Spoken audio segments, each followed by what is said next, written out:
What's up les gars, c'est votre Blakey et on se retrouve pour une nouvelle vidéo news.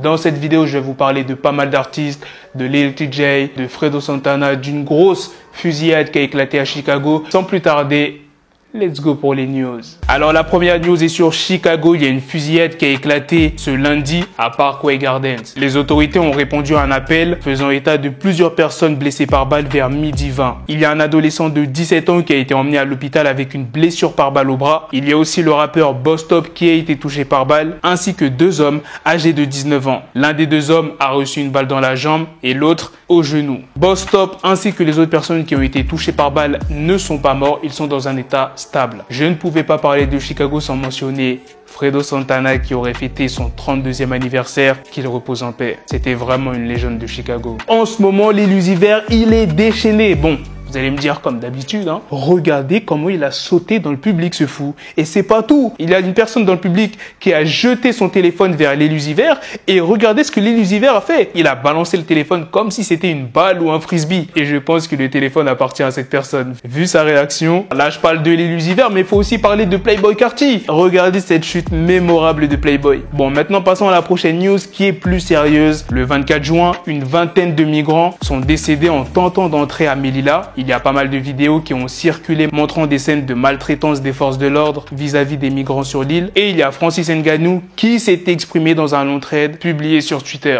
Il dit « Les gens du monde, les fans, les amis, s'il vous plaît, comprenez pourquoi c'est difficile pour moi d'être témoin de tout ça. Je ne peux pas m'empêcher de penser qu'il y a à peine 9 ans, j'aurais pu être l'une de ces personnes qui a tragiquement tout perdu dans une tentative de recherche d'une vie meilleure. Je reconnais cet endroit précis. Vous devez comprendre que si je n'avais pas tenté cette chose moi-même, vous ne me connaîtrez pas. Je n'aurais pas pu devenir un champion du monde. Il se trouve que j'étais un chanceux. C'est tout ce que c'était. » Ensuite, sur les conditions de vie des migrants à Melilla, il dit « À ce jour, ceux qui y vivent sont soumis à des traitements les plus barbares et inhumains que vous puissiez imaginer. Je ne suis pas d'accord que personne n'en parle. Je ne suis pas d'accord que personne ne les blâme et agisse sur les responsables. Je ne suis pas d'accord que les médias occidentaux ne le rapportent pas. » Ensuite, il parle de l'inaction des dirigeants. Comment nos propres dirigeants peuvent-ils voir cela encore et encore et ne pas défendre leur peuple? Quand dira-t-on que assez, c'est assez? Que faudra-t-il pour arrêter de nous traiter ainsi? Qu'avons-nous fait de si mal pour mériter ce traitement? Ne devrions-nous pas exister sur la même planète?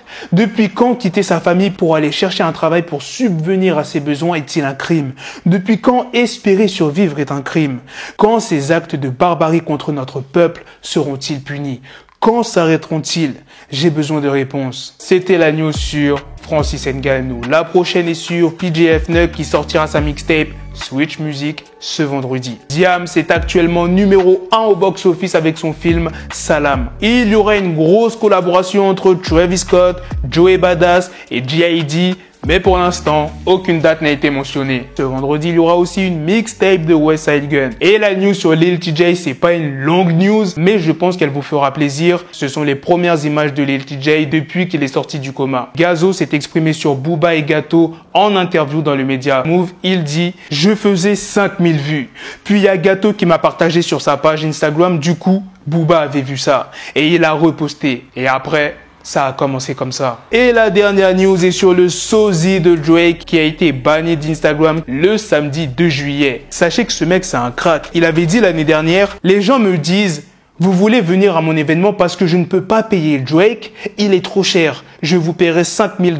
$5000, rien que pour venir, il paie mon Airbnb, il paie le vol, il branche tout. Ce que je viens de vous dire, c'est ce qu'il a dit l'année dernière en novembre 2021 plus précisément. Et en mai 2022, il a augmenté ses tarifs à $10 000 pour des apparitions en club. Et récemment, il a annoncé qu'il avait signé avec Celebrity Boxing et a défié le vrai Drake à un événement de boxe qui aura lieu le 27 août. Il a accepté d'arrêter de se faire passer pour Drake s'il perdait le combat. Ouais, pas sûr que Drake accepte l'invitation. Voilà les gars, c'est la fin de cette news. C'est aussi la fin de cette vidéo. Dites-moi dans les commentaires qu'est-ce que vous en pensez de toutes les news que je vous ai présentées, des sorties qu'il y aura ce vendredi. PJF Nug, Westside Gunn, la grosse fusillade qui a eu lieu à Chicago, le rappeur Boss Top qui a été touché, la news sur le faux Drake. C'est une dinguerie. C'est comme si tu ressemblais à 21 Savage, tu te fais appeler 24 Savage et tu fais des apparitions dans des clubs pour 5000 ou 10 000 euros. C'est une dinguerie, frère. Sur ce, on se donne rendez-vous très prochainement, les gars, pour d'autres vidéos news. Prenez soin de vous, la famille. Peace.